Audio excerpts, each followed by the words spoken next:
Today is Wednesday, May 11th, and this is William Michael of the Classical Liberal Arts Academy. Today I'd like to talk about a topic that I've been asked about many times, and in the Classical Liberal Arts Academy I'm pleasantly surprised to see the number of men who are enrolling in the academy and taking up classical Catholic studies.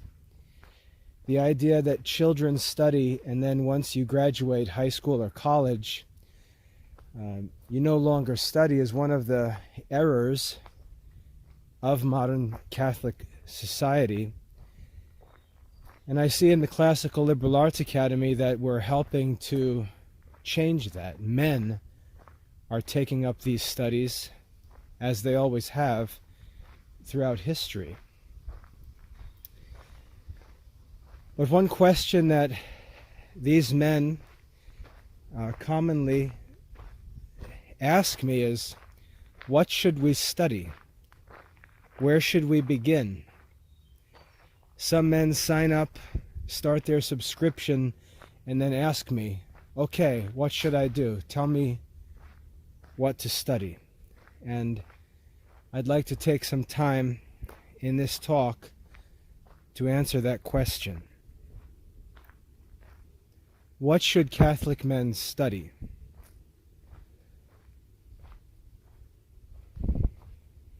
In current Catholic society, what we see is a fake or counterfeit Catholic culture that's popular. Men in modern society read and study so little. They're so poorly educated, so ignorant of classical Catholic thought, classical Catholic studies, and so on, that if they do any reading at all, they imagine that they're doing something great. If they read one book, they imagine that they're now learned. And you can tell the counterfeit intellectual culture by the fact that it's just a handful of modern authors talked about by Catholic men as if reading those authors is the mark of great learning or of a literary mind. The most common example of this is Chesterton. We see Catholic men all over the internet, all throughout modern Catholic society, talking about G.K. Chesterton as if reading Chesterton is some kind of great intellectual achievement. Outside of Chesterton, men read modern mass market Catholic books, Scott Hahn, a number of other popular Catholic authors. And we just see how shallow and superficial the Catholic mind is in the 21st century. It's hard for Catholic men to talk about anything other than the Mass. They really don't know anything about other subjects. They can't talk about moral philosophy. They can't talk about physics or metaphysics. They can't talk about the classical liberal arts. They don't study the writings of St. Thomas. They don't know the catechism. And we go on through these different fields, and Catholic men don't talk about them. They don't know about them. They don't study them because they're always reading these lazy, popular books. And we can make a simple rule to get started. If the book that you're reading is not available for free because it's already in the public domain, being hundreds of years old, you're not cultivating a classical Catholic mind. You're simply reading modern books. And modern books are written by men who themselves haven't cultivated a classical Catholic mind.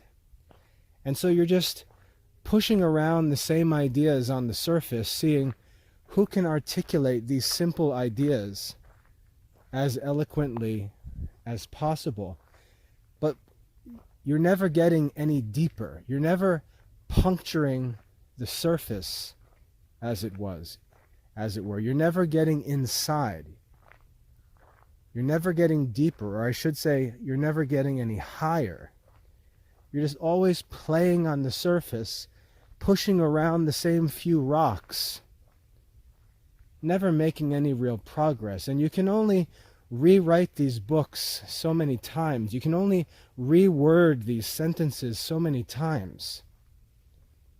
And that's what modern Catholic culture is. It's the same handful of ideas, and everyone is taking his turn trying to articulate them more eloquently than the last guy, or more creatively than the last guy.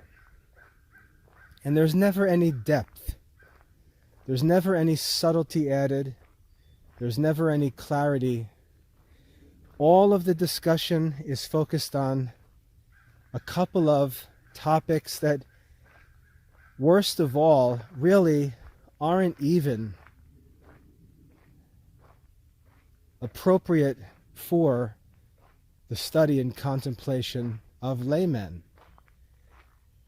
And I'll just take up the Mass as a clear example of this. 99% of the discussion that I see on the internet among Catholic men has to do with arguing about the Mass and the liturgy of the Mass. The things that they argue they've read in books or learned from YouTube videos or read on websites. If you were to ask these men why they're even talking about these things, the answers they give you would be shallow and silly. A careful study of the Baltimore Catechism has more depth than we find in these discussions. And again, there's really nothing to talk about with the Mass. The Mass is a matter of faith that's established by church authority. We simply read the teaching and believe it because the Catholic Church so teaches. It's not a subject for discussion or debate. It's a matter of faith. It's to be received through the grace of faith. There's nothing to debate. And most of the men who are debating the Mass and the liturgy are simply on one of two sides. You have men who are articulating the Church's stated position on the subjects, and then you have all of the arguments of men who contradict the teaching of the Church. And this really isn't a debate. It's just men who are wrong arguing their private opinions against the hierarchy of the Church. It's not even an appropriate subject for debate. It's just men pushing around rocks on the surface. There's no depth in these discussions, and it's part of this counterfeit Catholic intellectual culture. We need to get beyond talking about some witty quote from G.K. Chesterton or some new book about some aspect of the liturgy that we're going to pretend is controversial. Those things are not controversial. Those things are established by church authority. G.K. Chesterton is not profound. And we have to go beyond this. We have to go deeper. Now, one simple rule that I recommend to men, if you want to answer the question, what should I study? What should I study? A simple rule is, open the book of some great Catholic writer. And when I say great Catholic writer, I'm talking about doctors of the Church. Doctors of the Church are the great Catholic writers, not popular authors just writing to sell books. Those are not the great Catholic authors. The great Catholic authors are the doctors of the Church, and one that I'd recommend, or I could say two that I'd recommend, would be St. Francis de Sales and St. Alphonsus Liguori. These are two incredible Catholic authors, amazing Catholic authors. And I strongly recommend that Catholic men read St. Francis de Sales and St. Alphonsus Liguori. These are doctors of the Church. But what I challenge men to do is not just read these two saints, not just to read their works, but ask this question: what authors did they read? What works did they read? When you see the doctors of the Church writing, you'll see them frequently quoting different sources, different authors, different works. Pay attention to the works that they quote. What are the books that they have read? Who are the authors that they have studied? Who are the sources that they appeal to for support? Look at the writings of the doctors of the Church, but more importantly, look at whom the doctors of the Church studied. That's how you can begin to gain depth in your Catholic studies. Look at whom the doctors of the Church studied. Look at the quotes, look at the references, look at the Catechism of the Catholic Church, and look at the references. You won't find any references to Scott Hahn. You won't find any references to G.K. Chesterton. You'll find references to real sources of Catholic doctrine, Catholic philosophy, Catholic theology, and so on. And those sources are the works that we want to study and discuss if we're going to seek depth and profundity in our Catholic studies. If you were to open up the Summa Theologica by St. Thomas Aquinas, the Summa by itself is an amazing work to study. Another work by a doctor of the Church. But again, more importantly, when you read the Summa, ask yourself, who did St. Thomas Aquinas read? Who did St. Thomas Aquinas study? You'll see St. Thomas quoting authoritative sources. Who were those sources? Those are the works that we should desire to read. Those are the works that the doctors of the Church studied. As you read Thomas Aquinas, you won't find him quoting popular authors. You'll find him quoting the sacred scriptures. You'll find him quoting ancient philosophers like Aristotle, maybe Cicero, and some others. You'll find him quoting the earlier church fathers. Those are the sources of Catholic faith and morals. Those are the sources that we should be studying.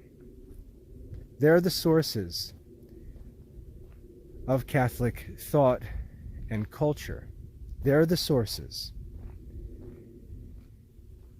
And when you think about those authors, you'll see that those are not the authors that Catholic men are studying. Those are not the works that Catholic men are collecting and putting on their bookshelves for display. One of the reasons they don't collect those books is because they can't afford to, because they're so voluminous. Another reason is that it makes no sense to, because they're available in the public domain and you can study them for free. If you actually want to study them rather than decorate your house with them. But we can see when we study the writings of the doctors of the church, we can see who they studied. And we can start to get an idea of what works ought to be the goal and focus of our own studies. Now, many of these works from the authors that I've mentioned will be theological works. And the reason why they're quoting theological authors is usually because they're writing about theology.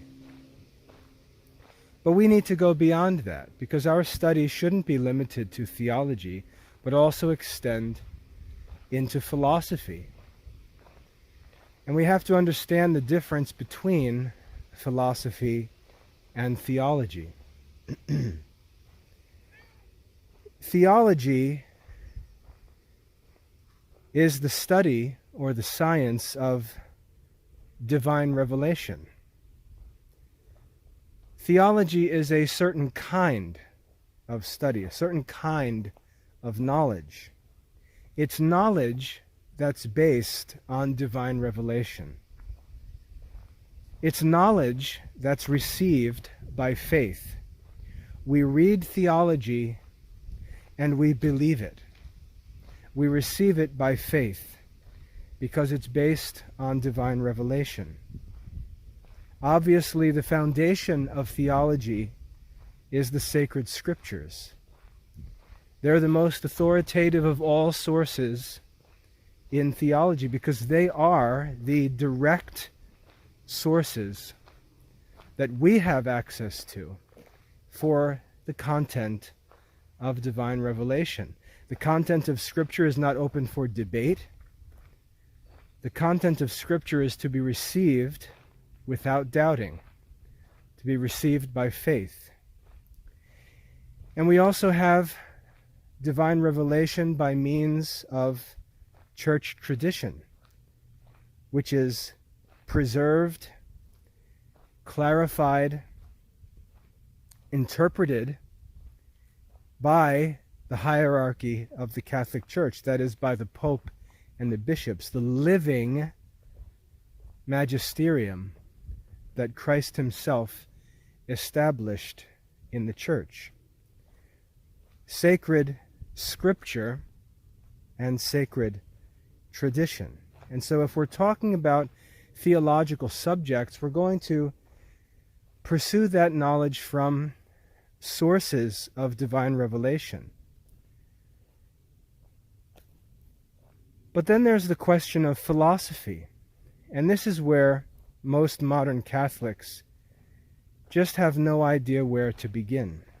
And it's unfortunate because these are even more valuable studies for Catholic men and Catholic culture than theology. As I said before, theology is pretty boring.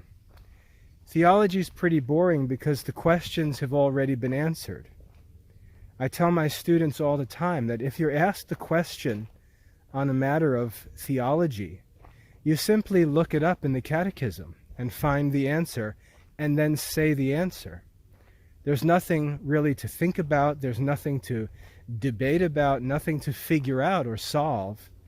You simply have to find what the Church has published and taught on that topic, and you need to say that as your own answer.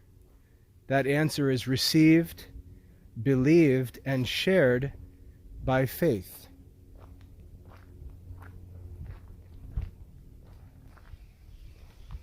Philosophy, on the other hand, is a different world. Philosophy is not based on divine revelation, at least directly. Philosophy is based on human reason. It's investigated by means of contemplation. It's subject to debate and disputation. It's the kind of thing that men can talk about and read and argue about with some profit, unlike theology, which is not a subject for debate. Those who want to debate theology really don't understand what they're doing. Some men might say, well, look at the Summa Theologica. It's presented in the form of disputation. Therefore, it appears that theology is, in fact, a subject appropriate for debate. But this is foolish. There's no debate in the Summa Theologica. The Summa Theologica, if there was a disputation, is between Thomas Aquinas teaching the true Catholic faith and the opinions of others who are all wrong. There's no debate. It's the Catholic faith against all errors. All of the objections presented in the Summa Theologica are false. There's no debate. Nothing is settled through debate. St. Thomas Aquinas answers the questions on the authority of sacred scripture and sacred tradition. Nothing is debated. So no, the Summa Theologica is not presented to us as a debate of any kind. The Summa Theologica is simply a summary of false objections that may have an appearance of being sound, and the teaching of St. Thomas Aquinas as he explains and demonstrates the Catholic faith. There's no debating in the Summa Theologica.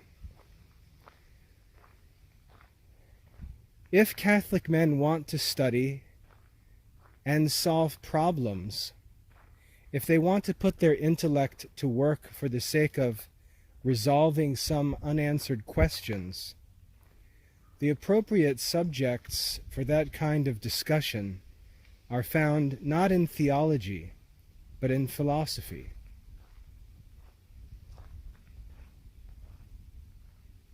Laymen especially have a great interest in philosophy,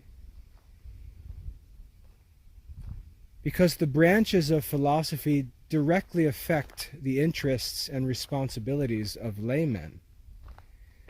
Some may object and say, what are you saying, that laymen have no interest in theology? And of course I'm not saying that. The problem, however, is theology is subject to authority, and that authority does not rest with any layman. That authority rests with the Pope and bishops of the Church, with the magisterium. Laymen are not authorities in questions of theology. All that we can do in theology is share what the Church teaches, as it's published for us primarily in the catechisms of the Church. Philosophy is the arena where laymen can answer questions and solve problems that have yet to be solved, answer new questions in new circumstances, and, as I said, learn things that directly affect their responsibilities in the world as laymen. Philosophy has three divisions. The first division is rational philosophy, and that's the study of the order that exists in the human mind, the study of the science and art of classical reasoning. And again, this doesn't mean one goes to a bookstore or to Amazon and buys a book on logic. That's not what I'm talking about. I'm talking about the study of Aristotle's Organon, which is the official text and source of classical rational philosophy. Not any logic book, not a college logic course. That's not the science of classical reasoning. But Aristotle's Organon, that's rational philosophy. Secondly, the second branch, I should say, or division of philosophy is moral philosophy. moral philosophy, we know that the Catholic Church is authoritative on matters of faith and morals. But when we say that as Catholics, we're talking about morals as they are taught through divine revelation. But there are many moral questions that aren't necessarily answered by the Church, but are assumed in divine revelation to already be known through the study of moral philosophy. And in the ancient world, many common people, uneducated people, had an advantage in that sound moral philosophy was in the minds of the men who counseled kings and lawmakers. And many societies enjoyed the practice of sound moral philosophy, whether they were conscious of its principles or not. In modern society, we don't have this advantage. In modern society, we live in a democratic culture in America, and in this culture, the will of the people makes the law. And this creates a society that's upside down and confused, and that does many things contrary to sound moral philosophy. And therefore, moral philosophy is more than ever before a necessary study for Christian men, because we need to study and learn the principles of moral philosophy because they're not present in our society. The source material for moral philosophy begins with Aristotle's Nicomachean Ethics. In addition to Aristotle's Ethics, there's also the writings of Cicero, famous Roman philosopher, on a number of different moral subjects. The most important of his works on morals is his work on duties, or De Officiis in Latin, on moral duties.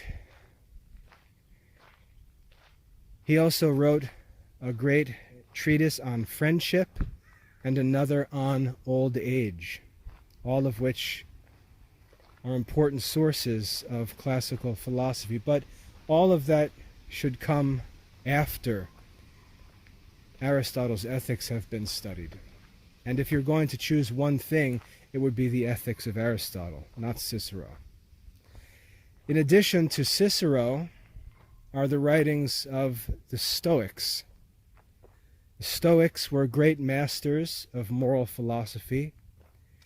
The most popular of the Stoic authors was Seneca, the Roman Seneca.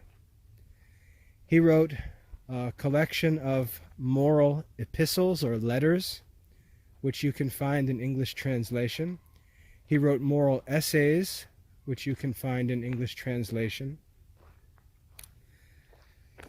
Another Stoic author is Epictetus. He wrote a number of books. He was another Stoic philosopher. Very popular study for Christians throughout history. He wrote a book called The Golden Sayings of Epictetus, or some pronounce his name Epictetus in English. You can look him up and find his moral writings, which are great to study if you want to learn Stoic moral philosophy, which is sound moral philosophy. And in addition to him, there's the Roman Emperor Marcus Aurelius, who was a Stoic philosopher king in the 2nd century AD. He published a book, or he published his Meditations, they're called, and you can find them in English translation. So in rational philosophy, we have Aristotle's Organon. In moral philosophy, we have Aristotle's Ethics, moral writings of Cicero, and moral writings of a number of Stoic authors, Stoic philosophers. Seneca, Epictetus, and Marcus Aurelius. The third division of philosophy is natural philosophy. So we have rational philosophy, moral philosophy, and natural philosophy. The principal work on natural philosophy is the Physics of Aristotle, and this is not to be confused with modern physics classes. If you studied physics in high school or physics in college, what you studied is Newtonian physics, what's called classical mechanical physics. That's not what I'm talking about when I talk about philosophy in physics and philosophy. Don't think that modern physics classes are classical natural philosophy. And it's even more confusing because Newtonian physics are called classical physics when they're in fact not classical at all. They're actually modern. But they've been replaced in modern studies by quantum physics, and so quantum physics is considered the new physics, and Newtonian physics, which were developed in the 16th and 17th century, they're now called classical physics in modern schools, even though they're modern themselves. So that can be confusing. But when I say classical physics, I'm talking about the natural philosophy of Aristotle, Aristotle's physics. And this is a very difficult study. You'll see that whereas you might think that maybe the study of natural philosophy would be the simplest and rational philosophy and moral philosophy might be challenging, you'll find that the study of natural philosophy is most challenging because we have been indoctrinated, ruthlessly and aggressively indoctrinated with modern deterministic or mechanistic modern physics. We've been taught to think according to the principles of Newtonian physics. And what's funny about this indoctrination that we've received in modern schools, is that leading physicists, the real masters of modern physics, don't even teach Newtonian physics. They teach quantum physics, as I said. I posted a quote this morning, coincidentally, that I read in a book by Einstein that I'm currently reading. And Einstein said, "Science is a creation of the human mind." Science is a creation of the human mind. There was an attempt starting in the 1600s to make it appear that science was some kind of knowledge of laws of nature, and these laws of nature can actually explain the causes of all things. That was the original dream of Francis Bacon and the scientific revolution that took place in the 1600s. They desired to throw off the authority of the Catholic Church, to break away from the philosophy of Aristotle and of the scholastics, the followers of Thomas Aquinas. And they wanted to establish a new knowledge of the world, knowledge of all things material, that came only through experimentation. But there's a great fallacy in the scientific method and in the scientific revolution, which later became obvious to modern scientists. The great fallacy in modern science is that man is an observer of the natural world, that the natural world exists outside of man, and man is merely an observer of the natural world. In Newtonian physics, that can be made to appear true. But as the experimental study of the physical world continued, the scientists actually found that Newton's mechanical explanations of the physical world don't actually work. That things, especially as we go deeper and we go to the microscopic level, to the atomic theory, which again is theory, when we get into these theories, we find that Newtonian physics doesn't work. And what quantum physics leads us to is the conclusion that there really is no way to explain everything mechanically or materially, that all we can talk about in natural science are probabilities. We can't say what will happen. We can simply talk about what may happen. And what happens as we continue through science, when we get to the level of thinking of Albert Einstein, is we see that scientists have to abandon the idea of experimentation. They have to abandon the idea of materialism. If you know anything about Albert Einstein and modern physicists, you'll know that Albert Einstein didn't sit in laboratories conducting experiments. Albert Einstein conducted what are called thought experiments. Not physical, scientific experiments, but he conducted thought experiments. And when we get to the point in our studies where we're conducting thought experiments, what we've done is actually gone around full circle, and we're now back at philosophy, because the scientists have realized that the scientific method is not a means of learning the truth of how the physical world works. We're brought back to philosophical speculation, back to philosophy. But in order to deny this, we simply refer to it not as speculation, not as disputation, but we'll refer to it simply as a thought experiment.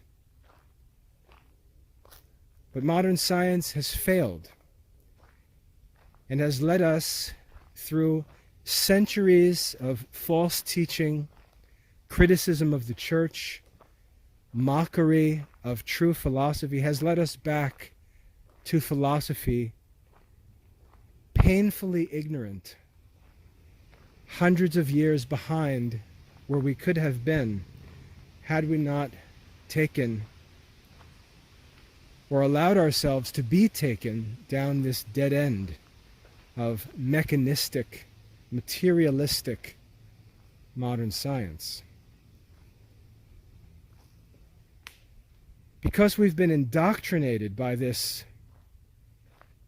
Newtonian fake physics in schools and universities, it's very difficult for us to even understand what Aristotle's talking about when we take up the study of classical physics in natural philosophy. And that's why I say that the study of physics, classical physics in Aristotle, is very difficult because we have to unlearn so many false ideas that were pounded into our heads in modern schools. What I recommend, just to get practical here for a minute, you're not going to pick up Aristotle's physics and read it and understand it. What you need to do is allow yourself to marinate, as it were, in Aristotle's writing on natural philosophy. And a great way to do this is through the use of audiobooks.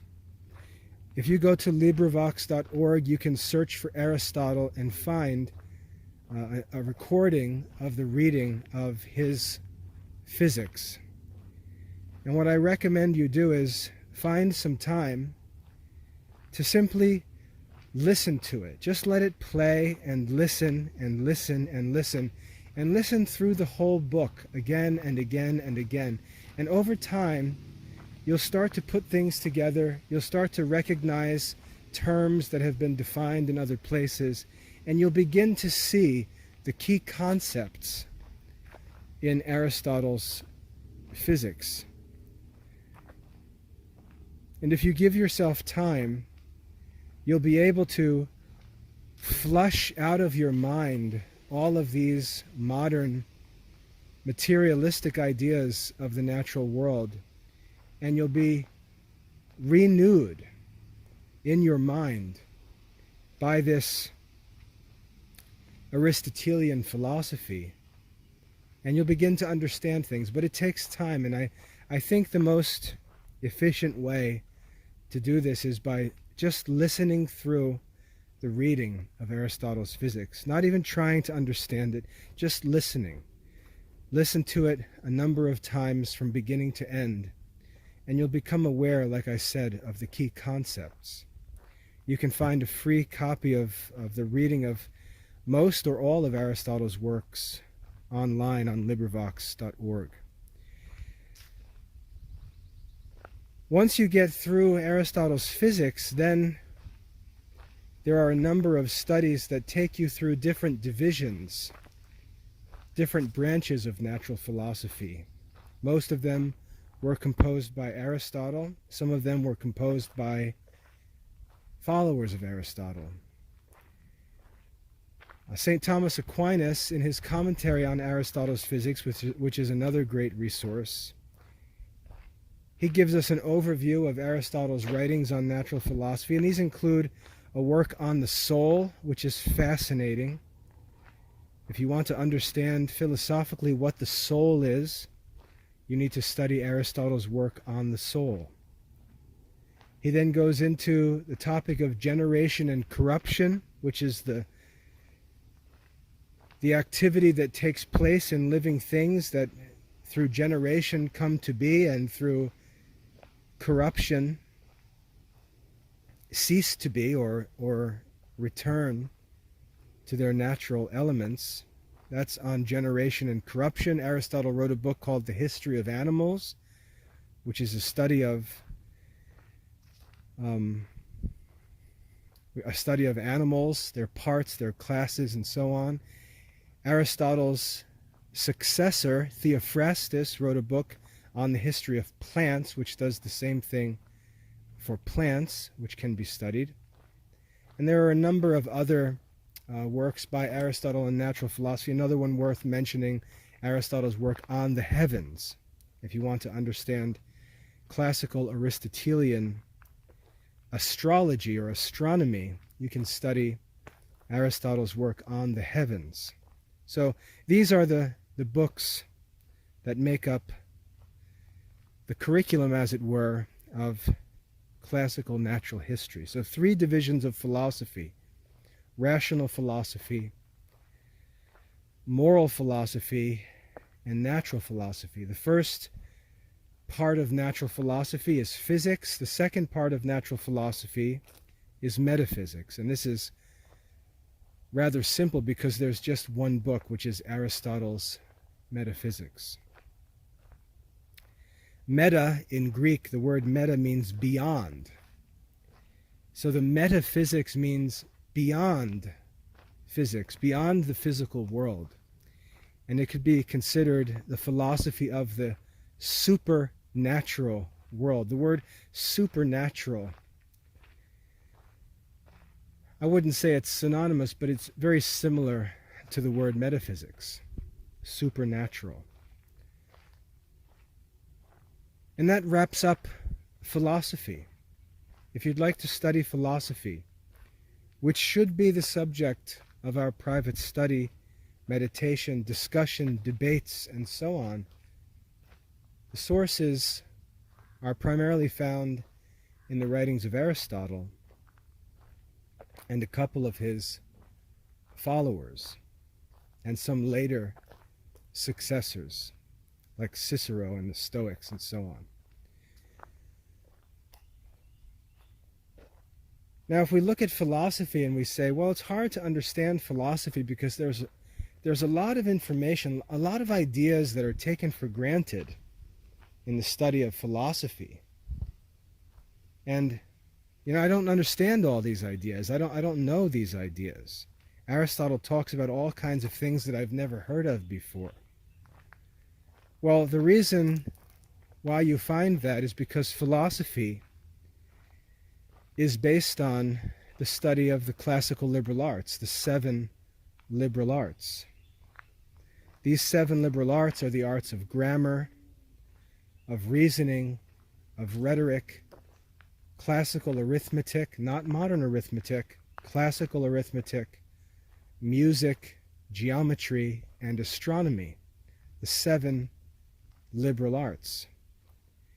If you really want to understand philosophy, it will help you immeasurably to study the 7 liberal arts. And you can study all of these in the Classical Liberal Arts Academy. That's what the Classical Liberal Arts Academy is. We teach the classical liberal arts and classical philosophy and Catholic theology. But the 7 liberal arts provide us with the knowledge of all of these different ideas that Aristotle takes for granted in his philosophical writings. What we learn in grammar is much more than just how to read and write the language. We also learn what language is, how the mind works, how language works, and so on. And Aristotle takes this understanding for granted, a knowledge of language that most people don't have. The study of reasoning, the 2nd liberal art, like I said, is actually the first division of philosophy, rational philosophy. We study Aristotle's organon. And this teaches us how our mind works, and the mind being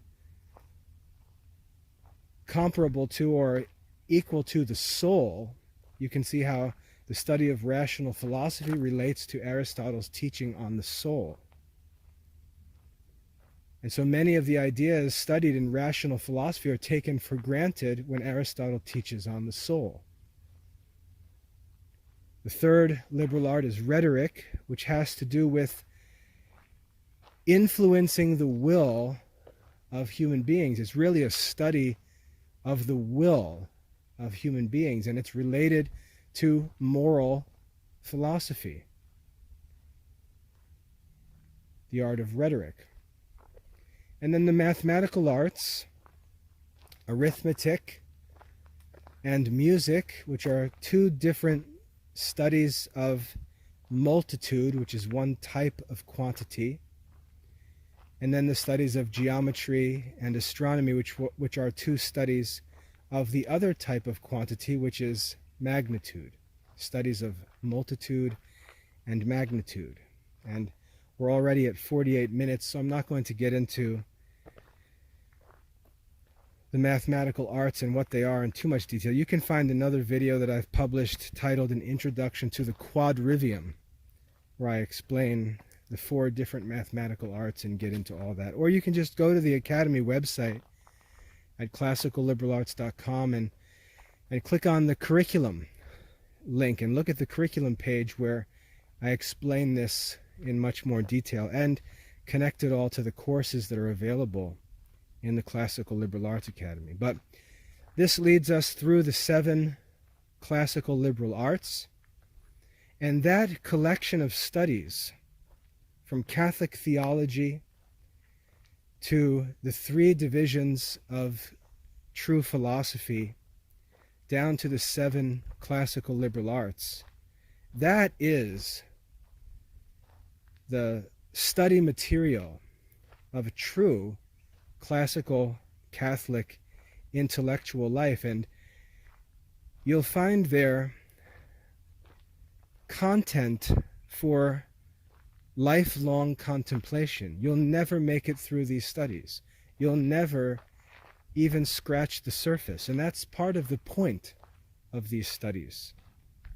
We're not supposed to study until we get a diploma or get a degree and then check out intellectually and just go work like oxen in the world. The whole purpose of our life is to know God. Contemplation is the principal activity of our lives. And we have to ask, what is the content? What is the subject matter for that life of contemplation? And the answer is this collection of studies, this classical Catholic curriculum, which we've worked to research, restore, publish, and teach in the Classical Liberal Arts Academy. We make this whole system of education available for free. Sorry, there's some noise in the background. My boys are in a airsoft battle. But we make all of these studies available for free in the Classical Liberal Arts Academy. If you go on the website, if you go to classicalliberalarts.com/study, you can create a free student account. Once you've created that account, you can select any course you want or all courses and simply enter an enrollment key to open that course for free. As a free student, you'll have access to all of the content for study for the course, the entire curriculum, restored and accessible for free. You don't have to pay for anything unless you want to be able to take quizzes and submit assignments for grading. And those assignments are reviewed and graded directly by me. If you want to submit assignments and answer comprehension questions and submit it for review and feedback, you want to take online quizzes, if you're interested in those things, it costs $25 a month for access to the whole entire curriculum. But if you're content just studying on your own, you can access all of the study materials for free. So I invite you to do that. I invite you to create an account at classicalliberalarts.com/study, which is our study center, which houses all of the curriculum materials, and study what you'd like at your own pace. There's no deadline or anything like that, no expiration dates. You can take your time and work through one course. You can work through a number of courses. And there's always support available. So if you've got questions or would like recommendations for what to study, you can always ask for help. And further, if you want to go to the next level and actually complete assignments and answer questions and write essays and things like that, and develop your mastery of these studies through exercises and assessments, it's very affordable to do so. And it will provide you with a lifelong library of classical Catholic studies that require no other costs, no other expenses.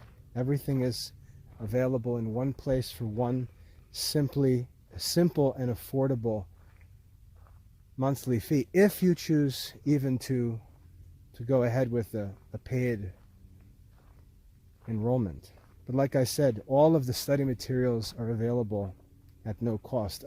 A lifetime, multiple lifetimes of study available at no cost. And so, as I was saying at the beginning of this talk, if Catholic intellectual culture is going to move to another level and get away from the simple reading of popular books published by modern publishing companies to make money, if we're going to get beyond popular reading, if we're going to get beyond the handful of authors of the month, get beyond these things, get beyond the fads, all the books that react to the news headlines, if we're going to get beyond this and really get into contemplation, really get into Catholic intellectual life, get beyond the surface,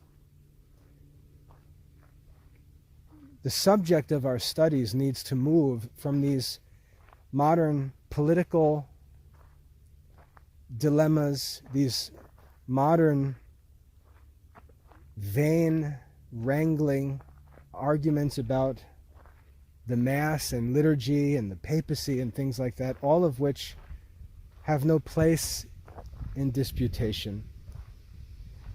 We have to go deeper and get into real Catholic theological studies, studying the writings of the doctors of the Church, studying the sacred scriptures, studying the catechisms of the Church, into classical philosophy, studying the three branches of classical philosophy, rational, moral, and natural, and going back and studying the 7 liberal arts. This is where real Catholic intellectual culture can be found, and you'll see as you get into these studies, it's a world that you didn't know exists.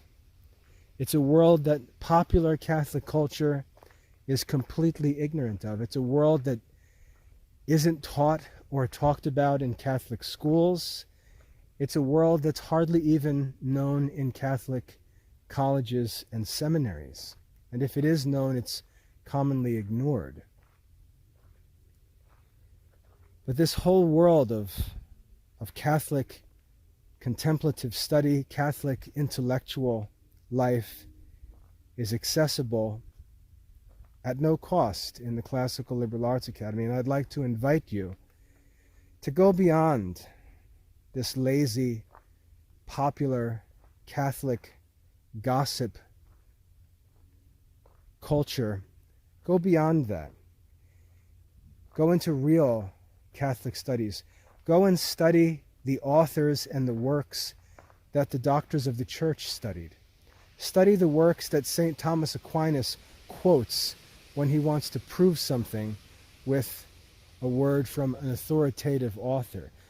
Go and study those works, the writings of Aristotle, writings of the Church Fathers, the sacred scriptures, and so on.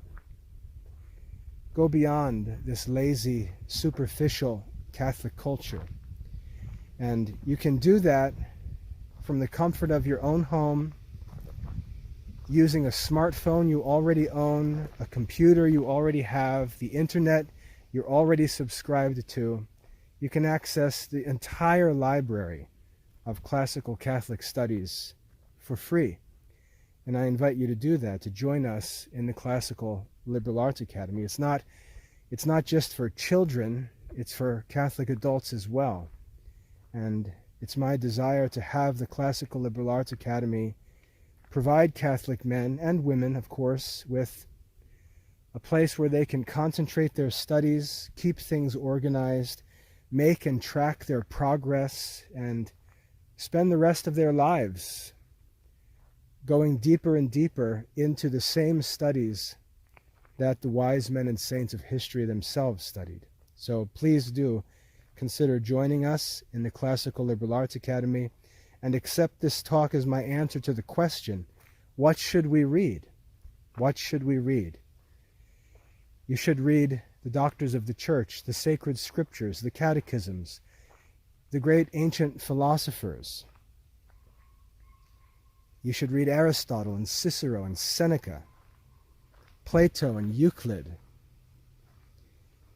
You should read and study the classical liberal arts, the geometry of Euclid, the astronomy of Ptolemy and Aristotle, the music of Aristotle, translated by Boethius, the Christian from the 6th century or 7th century of the Christian era.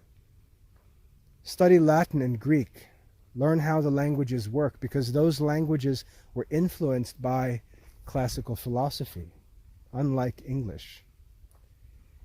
That's what we should study.